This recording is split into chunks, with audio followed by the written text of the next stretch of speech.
Saudara, Komisi Pemberantasan Korupsi terus memburu barang bukti berupa berkas dan juga dokumen PT John Lynn Baratama. A few moments later. Meneliti kasus PT John Lynn Baratama, yaitu kasus korupsi PT John Lynn Baratama yang melakukan kasus suap kepada Ditjen Pajak. Untuk para teman-teman mungkin ya yang menonton video ini, semoga aja kalian paham ya apa yang kita presentasikan, poin-poinnya ya, penyebab sebab akibat secara lengkap dan detail. Mungkin saksikan saja, kita akan memahami dan memasuki materi tersebut. Di sini ada kronologi kasus. Kasus ini bermula pada tahun 2018 ketika Angin Prayitno Aji menjabat sebagai pejabat di Direktorat Jenderal Pajak. Dalam posisinya tersebut, Angin diduga menyalahgunakan kewenangannya dengan mengarahkan tim pemeriksaan pajak untuk memanipulasi hasil pemeriksaan terhadap sejumlah perusahaan besar. Salah satu perusahaan yang terlibat adalah PT John Lynn Baratama melalui konsultan pajaknya, yaitu Agus Susetio. Perusahaan ini memberikan suap kepada oknum pejabat pajak. Tujuan dari suap tersebut adalah agar kewajiban pajak perusahaan untuk tahun pajak 2016 hingga 2017 dapat dikurangi secara tidak sah.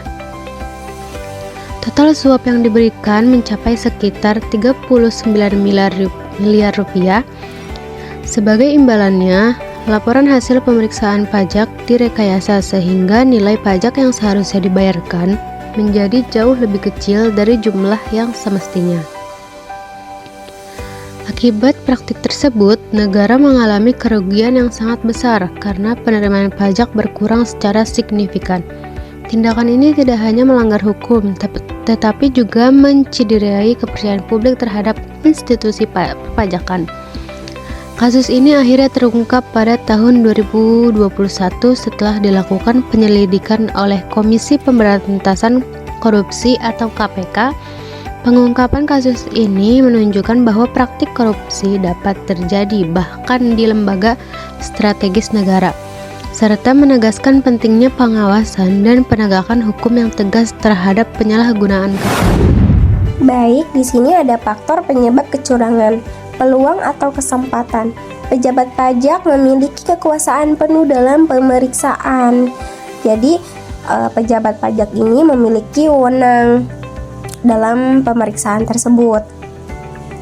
Pengawasan internal lemah sehingga manipulasi mudah terjadi. Pengawasan ini minim atau rendah, lebih tepatnya sedikit, sehingga manipulasi itu gampang banget ya, mudah dan gampang terjadi. Konsultan pajak berperan sebagai perantara suap. Konsultan pajak ini perannya itu adalah opsi kedua atau cadangan sebagai suap. Di sini juga ada tekanan dan rasionalisasi. PT John Lynn Baratama ingin menghindari pajak besar. Dia tidak mau membayar pajak sesuai dengan aturannya. Pejabat terdorong oleh keserakahan pribadi. Suap dianggap sebagai biaya jasa untuk meluruskan urusan. Di sini juga ada jenis-jenis kecurangan. Suap beri-beri. Pertukaran uang suap 39 miliar untuk manipulasi hasil pajak. Kecurangan pajaknya ini yang artinya laporan hasil pemeriksaan ini diubah gitu loh, agar pajaknya ini berkurang, jadi tidak sama, berkurang drastis. Penyalahgunaan jabatan. Pejabat pajak memanfaatkan wewenang dan keuntungan pribadi untuk dirinya sendiri. Pencucian uang atau biasa disebut dengan uang suap disamarkan melalui aset lain, artinya ditukarkan agar tidak ketahuan. Kecurangan yang dilakukan dalam kasus PT John Lynn Baratama menimbulkan dampak yang cukup serius dan luas. Pertama, negara mengalami kerugian karena penerimaan pajak berkurang hingga miliaran rupiah. yang seharusnya bisa digunakan untuk pembangunan dan kepentingan masyarakat. Yang kedua, para pelaku harus mempertanggungjawabkan perbuatannya melalui sanksi hukum berupa hukuman penjara dan denda sesuai dengan ketentuan yang berlaku. Selain itu, kasus ini juga berdampak pada citra Direktorat Jenderal Pajak, di mana kepercayaan publik terhadap institusi perpajakan menjadi menurun. Tidak kalah penting, PT John Lynn Baratama sendiri mengalami reputasi buruk karena kehilangan kepercayaan masyarakat yang tentu berpengaruh terhadap keberlangsungan bisnis perusahaan di masa depan. Dari berbagai penjelasan yang sudah disampaikan tadi, kita bisa menarik kesimpulan kasus suap pajak PT John Lynn Baratama menjadi bukti nyata bahwa praktik kecurangan pajak masih terjadi di Indonesia. Melalui konsultan pajaknya, perusahaan ini memberikan suap kepada pejabat Direktorat Jenderal Pajak untuk memanipulasi laporan pajak tahun 2016 sampai 2017. Tindakan tersebut menunjukkan lemahnya pengawasan internal, rendahnya integritas moral pejabat dan perusahaan, serta adanya kolusi antara pihak swasta dan pemerintah.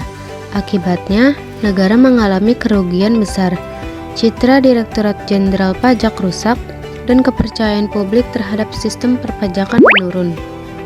Oleh karena itu, dari kasus ini juga terdapat beberapa hal yang bisa dijadikan berbagai bahan evaluasi dan perbaikan ke depannya.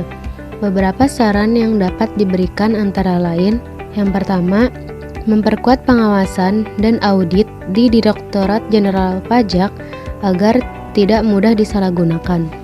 Yang kedua, terapkan prinsip GCG di setiap perusahaan dengan menjunjung kejujuran dan kepatuhan hukum. Yang ketiga, tingkatkan penegakan hukum oleh KPK agar memberikan efek jerak bagi pelaku korupsi. Yang keempat, tanamkan etika dan integritas pada aparat pajak dan pelaku usaha untuk mencegah kecurangan. Demikian pemaparan yang dapat kami sampaikan dalam video ini. Semoga penjelasan yang disajikan dapat memberikan pemahaman mengenai kasus yang dibahas.